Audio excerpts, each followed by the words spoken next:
Okay, today we're playing a game on Watchpoint Gibraltar. We are playing Winston the entire way through, and this took place in the Platinum SR range. And our current team composition is Winston, Diva, Widowmaker, Soldier 76, Mercy, and Zenyatta. It's really awkward to look at because it's just like the two dive tanks plus the two longest range hit scan heroes in the game. It's really weird. I'd honestly rather that Soldier was playing Genji, just so that it was like more of a dive comp, but like, it's probably fine, really. Anyways, because, you know, Winston, Diva going in there doing their thing, and then there's Widow and 76 really far away, just like shooting into the people, hopefully finishing somebody off, kind of thing. And then you got Zenyatta, who makes people do more damage. It's good times. So anyway, let's start the game, because we're going to be here for a while, as you can see. Fairly rare for a game on Gibraltar, but... So we've come over here, and there's nobody over here, and now waiting for our jump so that we can jump over here, and we're on Ana, and Ana's none too happy about it. Now, however, we have jumped into the entire enemy team by ourselves. And this is kind of the thing with our comp, is that if Diva doesn't go in with us, and Soldier and Widowmaker aren't, like, doing some damage, they're kind of just gonna turn on us and kill us. I have a Genji, so obviously we want to kill Genji, because that's what we're really good at as Winston. Now, this is the thing with Winston in general, when you don't want to jump into the entire enemy team, because Winston himself is a very soft tank. And the way you deal with Winston jumping into your team is just all 6 of you turn and squish him. So, you've got to be real careful about jumping into the entire enemy team. If you've got, like, Primal Rage up, you can kind of get away with it because you have this giant 1000 health buffer, but otherwise you got to be like really careful about when you jump in. So we've tried to jump up there, we did not manage to land up there, and now we're in a bad spot because their team is collapsing on us in the ditch. However, we've managed to squeak away with our lives somehow. And now we're asleep. That's alright, nobody down here is super likely to kill us. Oh god, it's actually not very threatening, but it's just like, oh no. Alright, okay, never mind, we're good now. So, they also have a Symmetra, whom obviously we have a vested interest in trying to kill as Winston. Now we do kind of just sit here and take the second ball on the chin, which is real gay. Like, you're gonna have to say no homo if you're gonna sit there and just take that one. But also, it was really slow, really telegraphed, and we just kind of just sat there and took it. Which is, I mean, it's kind of like, you know, ideally you never get hit by the Junkrat bombs, right? Because you just kind of see it coming and don't, like, sit there and take it. Anyway, so now we're using Primal Rage, and we've managed to kill Ana. It doesn't really amount to very much, though, because first off, we use it at full health, which isn't, like, ideal with Primal Rage, because you want to be as low hit point-wise as you think you can get away with before you use it, because then you also benefit from the heal of it as well. And Primal Rage is already not a fantastic ultimate, so trying to get, like, the heal out of it is just, like, kind of a big deal, because... oh, just suddenly, you effectively gained an extra 500 hit points compared to using it at basically full health as we did right there. So, Genji was using Nano Blade over here and almost killed Mercy anyway, as he can, when he's been nano boosted. Now we want him dead. Understandably so, we are playing Winston. He's dead now. We do know Symmetra's teleporter was over there, but like... you just kind of hope you aren't the one that has to break it as Winston, so like... honestly, I'd rather come out here and just, like, take part in the fight and then try to get the team to come over here and help with the teleporter. Because Winston takes so long to break the teleporter. Like, it's a fucking endeavor to break a teleporter as Winston. Like, you just sit there, taking it apart, one screw at a time. Now, Reinhardt not ordinarily someone we want to be fighting, but there's kind of not much else for us to be doing right now, so we're just over here fighting tanks. And, oh, Moira came in and just kind of killed herself on us. Oh no, we didn't get out of the way in time. We had jumped, didn't we? Yeah, could have jumped to the doorway, could have jumped over the roof. I get it, you know, just try and walk over there, but, like, just use the jump. Just why even take the risk that you won't walk there in time? So we've almost got Primal Rage built up again, which is, I mean, cool, I guess, you know. It's more an ult that's usually used for survival more than anything else, and you can sort of use it to brute force and engage, because you can just jump into their enemy team, and it's the entire enemy team, and it's fine. Because you're gonna be big, and you're gonna be pushing everyone around. So we're making Genji's life real difficult right now, and I'm all for it. Genji's really upset about that one. Right now, he's like, really? Fucking really? And now we're harassing this Moira. Look, if I'm playing Moira right now, I'm like, sick, he used Primal Rage, because I'm just gonna fade away, and then he's not actually gonna kill me, probably. Now, Moira does die anyway, but, like, honestly, if I was the Moira, I'd be like, cool, he used his ultimate on me for, like, no reason, because I can just fade through him and leave. Again, you don't really want to use Primal Rage at, like, full health, and, like, we just kind of don't really do anything with it. Like, we stomp around all big and, like, banging on our chest like the big, strong monkey that we are, then we bully Genji a little bit more because, you know. But really, the Primal Rage doesn't do anything. Everything we did there, we could have just done without using Primal Rage. And if you don't have to use your ultimate, you don't want to use the ultimate. Even a relatively meh ultimate like Primal Rage, you know? So we've jumped in without our shield up, which is a faux pas. Like, it comes up quickly after we come in, but not quickly enough that we don't basically die and then die. If you're gonna be jumping in and you don't have your shield, you've gotta have, like, a really good idea of what you're gonna do, and you gotta know it's gonna work out, because if you jump in and you ain't got your shield and you ain't got Primal Rage, you can really easily just get squished dead. Winston's very soft. If you don't got your bubble and you don't got Primal Rage, you're very easy to kill, so you gotta be real careful about where you're jumping. So, Genji's dead again now. Moira's in mad deep. She's, like, past our spawn in the hangar. She's not allowed to be doing that. So, being patient now. We're waiting. We see Junkrat up there. We don't want him up there. He's already dead when we arrive. Damn, this is awkward. I guess we're just gonna fight D.Va now instead. Oh, I want him. Oh, he's dead. Never mind, I guess. So, get back around here, don't get back around there. Get blown in, like, the worst possible way as well. Just, like, look at the explosion. You know? Just, like, make sure you're getting in the right place. So, we've almost got Primal Rage built up again, which is cool, I guess. A lot of their team are dead right now. Genji's over here, Genji's going over there, Genji's dead, hooray. Genji's done essentially nothing this entire game. I mean, he killed a few people then, but his team immediately, like, threw it away by trying to fight us inside the hangar. So, it's not really going great for him. So, we're jumping in. They've got a Winston now. Genji's like, motherfucker, leave me alone. This is, like, a fair enough time to use Primal Rage, I think, and we even push somebody off the edge. There's edges to use, so that's always cool when you're using Primal Rage. But we're also in pretty deep, you know, we benefit off a reasonable amount of the heal. I'm okay with that. We, are able to capitalize off it because there's a ledge there, blah, blah, blah, everything's going great. Here's Baby D.Va, let's kill Baby D.Va, hooray. Here's Moira, let's start killing Moira, hooray, Moira's dead now. All in all, fairly simple, fairly textbook. Winston's there, we took part. Nice. Tracer, annoying for Winston, to say the least. Genji's like, God, just, can I catch a break? What does Jeff have against me? This Winston, he won't leave me alone. I keep dying every time I go near him. Now I finally get to use Dragon Blade. It's gonna be my big play of the game. I'm gonna save the checkpoint. And Zenyatta just uses Transcendence. Genji's really upset this game. So there's a nano-boosted Winston over there currently trying to kill people. There's not very much you can do about that as Winston. Winston in general being very weak at fighting tanks. Usually, like, honestly, if your team's getting dove by Winston and you're also playing Winston, the gut reaction is that you want to help your team with the Winston issue, but there's not much you can do about it. You're actually usually better off just still going off and fighting the other members of the enemy team because you're probably better at fighting them than the enemy Winston. And you don't really bring much to helping.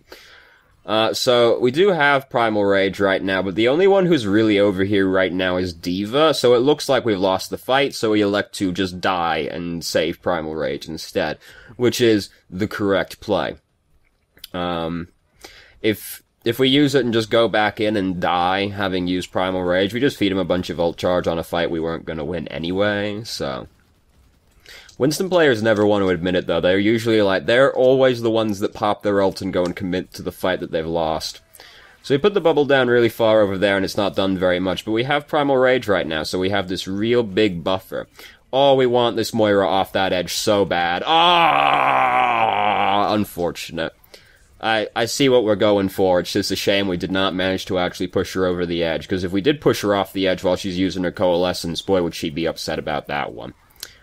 But didn't quite manage to do it. Genji's like, no, not again. He is not having a good day on Gibraltar. So now we're currently, you know, the 2 CP effect is happening right now, where we're like, alright, come on, we won this fight.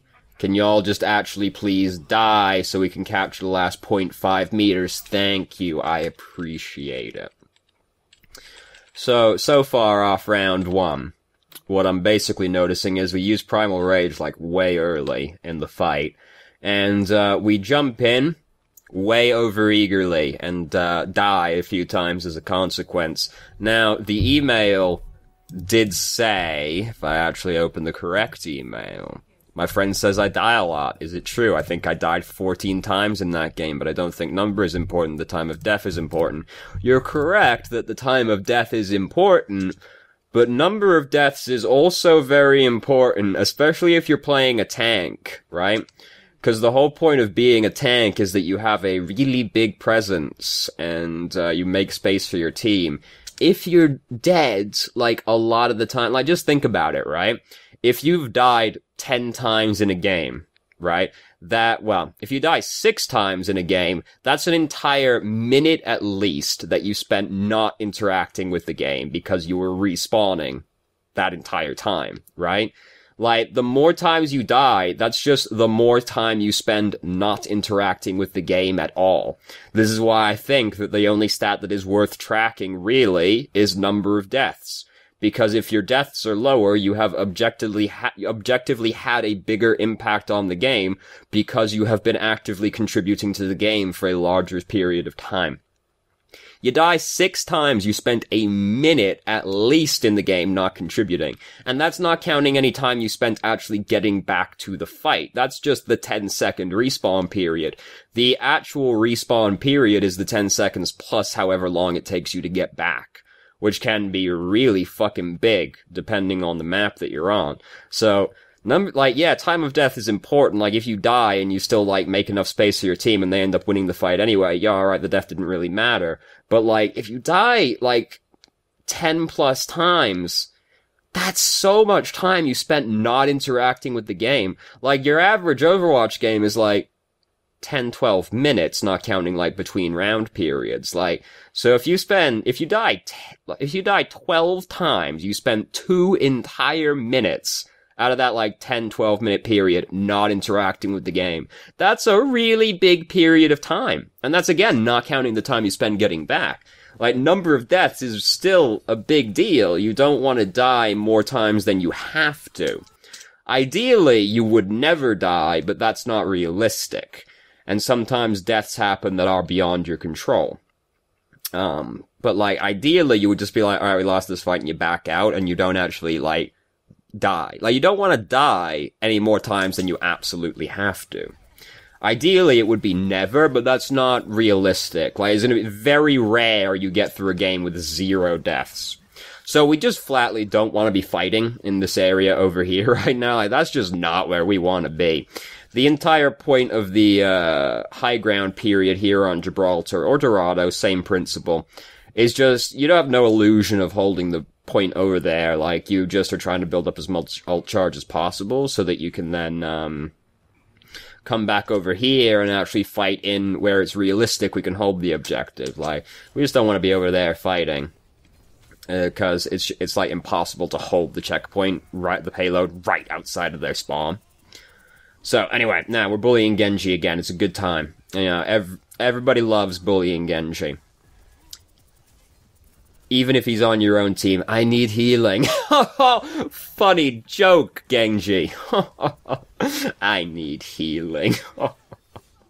So, anyway, keep bullying Genji. I think he used Dragon Blade, and I think he was sad about it again. It's not his day, man. So we got Primal Rage. Doesn't really matter what we do right now. In general, when you're trying to bully someone, as Winston, if you see Mercy, like, in the vicinity, or the healer in general, you're usually better off just switching to the healer rather than keep trying to bully them, because Winston doesn't, like, kill anybody through somebody's healing, right? Except, like, Lucio's healing, I guess, but, like, come on. Who's got a fucking pocket Lucio, right? I thoroughly look forward to the hero that lets another hero mount them, and then you just have the pocket Lucio on that hero. Everybody just goes faster. Yeah. That's gonna be like fucking 12 years from now that we actually reach that point of desperation for hero concepts. But one day. I mean, I say that. There's a hero in Heroes of the Storm that is a two-headed ogre, and it's actually two players on one hero, because the two heads are different personalities. So one head is in control of, like, the body and the moving around and has their own set of abilities. And then the other head is a different player who just sort of is basically like a turret on top of the other player, just kind of casting spells off of them. And this hero is, like, mad buff, because it's two heroes in one. Like, so, you know, I say having a hero ride another hero is a far-off fantasy, and then I look at Heroes of the Storm and I'm like, there's a hero over there that's literally two people playing the same hero, so maybe it's not as crazy as I think. So we managed to slip away from self-destruct right under our feet. But as we can see, a lot of our team are dead, and Genji is now using Nano Blade. He didn't use it earlier and was sad. He's using it now, and he's sad because he couldn't really find very many people to kill with it, right? Like, he found Soldier, and he was like, I'm a Nano Blade this old man so good, but that's kinda it, you know? He couldn't find anyone else. He was like, I don't want to even talk to Winston right now. I'm upset with him. I'm gonna come to him later.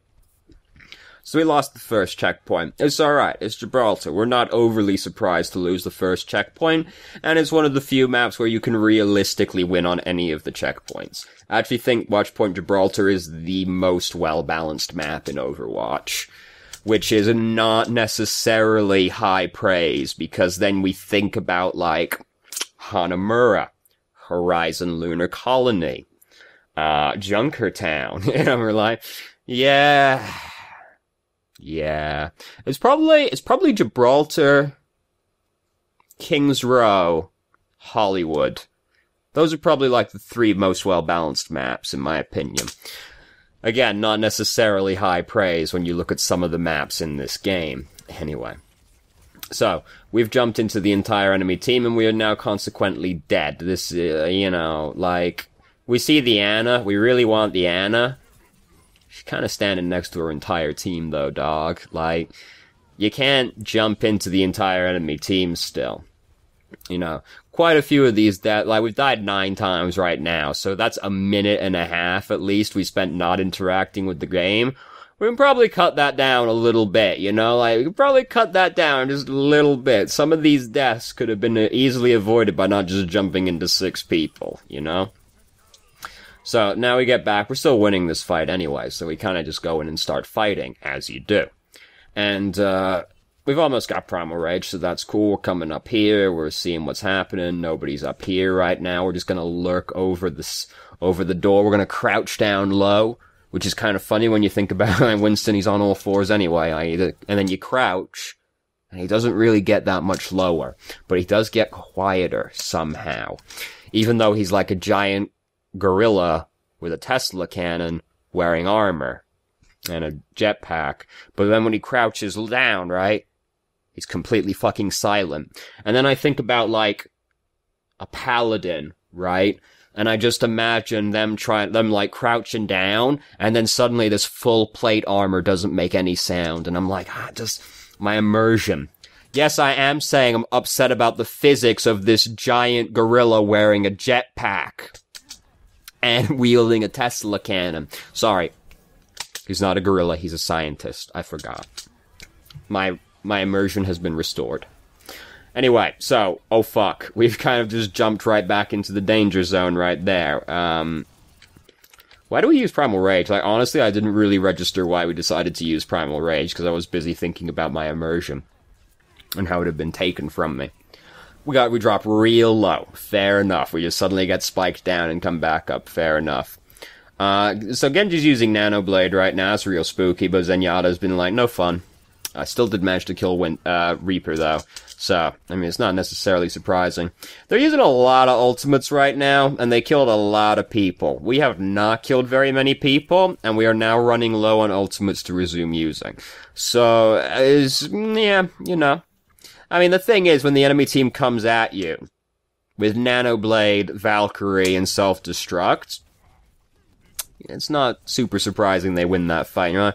But they use Transcendence. Genji can kill a 200 health hero through Transcendence if he's been nano boosted and using his ultimate. Because if you cut and dash quickly enough, that does enough damage that it kills you before Transcendence can heal you up. Nano Blade is Dragon Blade is such an easy ultimate to use if you're, actually, just think about what you're doing. That's what all Genjis have an issue with. They just kind of go in and they expect plays to come to them. Like, it's really easy to execute mechanically Dragon Blade, right? Like, the mechanical aspect of it is actually very light. It's like your entire field of vision. I did a lot of damage in it. The issue is that you have to actually chain resets to make it work, so you actually have to kind of plan out what you're gonna do and be calm when you're doing it. Then you watch the Genji who got the play of the game and he's like, fucking shaking like a leaf the entire time, clearly panicking his way through the whole ultimate. You just gotta kind of be chill about it and think it through. So you notice we didn't really talk very much about that one. We got pulled in Graviton and died. Anyway, so, they got that checkpoint. Not the end of the world. Our two supports are quite staggered right now, though, so that's obviously very terrible. Because supports are rather important to staying alive, actually. Who would have guessed, right? D.Va's in throwing her ultimate in. It didn't accomplish very much, probably because half of us are still coming back, and the rest of us have corners to hide behind. I know, it's startling, isn't it? So we've managed to creep our way around the side and jump on their mercy. Now, however, they're coming at us, and then we have been come upon. It's alright, Primal Rage was real close, now we're asleep. Oh no, they didn't immediately wake us up again. So, now honestly, I'm just quite surprised at how well the enemy team responds to this, because they actually do just all come back and help. It's actually genuinely surprising. And then we get put to sleep, and they don't just immediately wake us up again. Honestly, fucking hell. We didn't deserve to get anything done with that play right there. The enemy team actually responded appropriately to us. Fucking unbelievable, isn't it? So Nano Blade happened. That one was significantly less impactful, and they were in fact all getting killed behind him as well. Roadhog is now quite staggered compared to his team. We are being very, very greedy, boys. We should not. This is how you throw. This is how you throw right here. Do not do that. Don't do that. We don't even really want to be fighting outside this doorway. This is on, it's just really easy to die for coming to fight all the way over here. Oh, look, we've all died. We just don't want to be fighting that far up. Most of this point is spent holding that corner, you know? You don't fight at the bottom of the hill very often because it's just really hard to hold a position that is, right next to the enemy team spawn.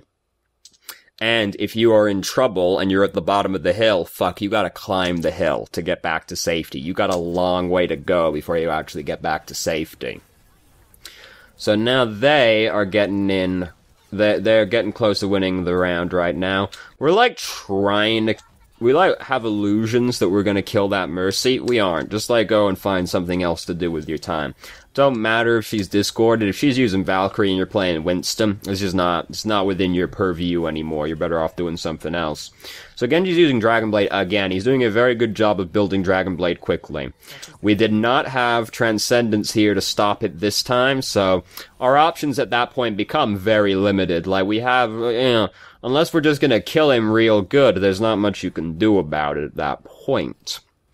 By the time it gets to that point, it's already, like, basically over, you know. Sometimes the fight, it goes too far one way, you can't do anything about it anymore by that point.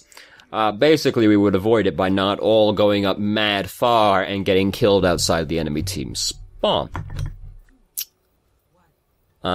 Stay with McCree. Simple. That does sound very simple. I hope McCree is decent. Because if I stay with McCree and then I watch him miss that flashbang and get killed by Tracer, I'll be really upset. I mean, I won't, because I'll be playing, like, either Reinhardt or Moira. So if I'm playing Reinhardt, fuck it. I'm fucking ankle deep charging into the enemy team right now. It's not my concern. If I'm playing Moira, I'll just leave. I'll just leave him. It's fine. Everyone else, though, will be really upset. So, we're jumping up. We don't want to jump up there right now because we don't have our bubble up, right? So, this is like the entire enemy team. We definitely don't want to jump up there. We don't actually land up there, but oh god, that, like, you jump up there in my heart, I'm like, oh god, please, no, don't go up there. So, Genji diving our backline. We want him dead. He's dashed mad far. He's dead now. It's okay. Now we want Mercy dead. That's fair enough. Didn't quite kill her. Because she cut across her entire team again, and then her entire team kind of killed us. Yeah, you do have to be wary that you don't tunnel. Like, I get it. I want the Mercy dead as well, but you do have to remember that when you jump off of that ledge, you're going to be landing in the remainder of the enemy team, which, if they react appropriately and just focus you, will be very sad. Now, maximum charge Zarya is not exactly somebody we really want to be fighting as Winston very often, but it all worked out. No problem. So now, you know how it is, we're overtime, we gotta touch this payload or lose. They had a lever, DC rather. Lever implies that they weren't coming back, they just came back. So it was very convenient for us, however they are now back. They did at least drop whatever ult charge they had. And any medals they had. They could have been fucking 5 gold medals and now it's all gone. Now how will they e-bully? So, we're playing Winston right now, where we go around and we tase a bunch of people, and that's basically how it is. This is very scary. Oh no, oh no. Like, you can't go out that way. You've gotta just, like, hop over the payload and try and get on the other side of it, because you can end up C9ing it from that position. Now, self-destruct is this way where it's very scary in that situation, because your options are stay on the payload and die, or leave the payload and lose, right? You just gotta try and get to the other side of the payload and use it as cover, and just hope it works, because going out of the way like that can just end up losing. As in fact, well, we haven't lost. You can end up not being able to push through anymore. Now, we do have 61 eliminations, which is a fucking lot of eliminations, right? Like, that's a lot. We have a... Boy, that's a bad team comp. Oh, that's a bad team comp right there. Let's hope they don't pick Winston. Ooh. Anyway. I say anyway, but then I don't know what I was going to say at that point, so... Mercy just, like, face-planted right into us, but unfortunately she slipped away. Oh no. Oh no. Roadhog's like, oh yeah! You can see it in his eye. He doesn't know he's there, sees us asleep on the ground, he's like, oh, it's like all my name's days have come at once. Oh! And we fucking rocket off. There's a monkey-shaped hole in the ceiling now. Sorry, a scientist-shaped hole. I'm sorry. No. I don't mean to assume his species. So, as we can see, things went very badly. May died almost immediately, then we ended up getting picked off while we were asleep, and now we're rushing back out here to touch the point, but as we can see, it's not looking good. It's looking quite bad, in fact. We lost. We're not going to see the play of the game, are we? We got enough time to get the glimpse of it, at least. It's probably still Genji. No, it was actually Zarya. We didn't see it, though. Fair enough. So, yeah, you die a lot. Like, cut those deaths back. Like, oh my god, that's a lot of deaths. Like, yeah. like, how you die and the timing of your death is obviously important, but, like, the number is still important. Like, I don't know how many times we actually died at the end. We'll assume it's 14. That dude, like, fucking hell, 14 deaths, that's 2 minutes, 20 seconds, minimum we spent not interacting with the game at all. Not counting time we spend coming back. Like, that's a lot of time. Now, you can cut back on that. Like, cut the deaths back. And quite a few of them were just like, I jumped into 6 people and died, right? Like, or I tunnel visioned on who I was chasing and died. Like, cut back on the deaths, my friend. That's too many. It's too many deaths. So anyway, thank you very much for watching. If you did, if you have any questions, feel free to ask. I'm more than happy to answer. Wait. Hold on. How do I play Winston against that comp? I just kept going for Genji because he was cocky before. I mean, that's basically what you do. Like, against that comp, what you do is sorry, I was about to skip over this question, and then I looked at the email behind the window, and I was like, wait, that starts like it's a question. Yes, it is. So, like, what you do against that comp is basically you make sure Genji doesn't have any fun, because he's gonna kill your backline. And then after that, you just try and kill their supports as much as possible, right? I mean, this is generally how Winston is, but especially if they have, like, an Ana. Winston is very good at killing Ana. Like, he's one of the best counters to Ana in the game. So you just spend you make sure Genji has no fun, which I think we did a pretty good job of, actually. And then you spend the rest of the time trying to kill the supports, but, like, cut down. That's, like, basically what you do against that comp. You kill Genji, then you try and kill the supports. So, anyway. Thank you very much for watching. If you did, if you have any questions, feel free to ask. I'm more than happy to answer. If you haven't already, join our Discord. You can ask questions more directly and have a conversation about them, and I hope you found the video helpful.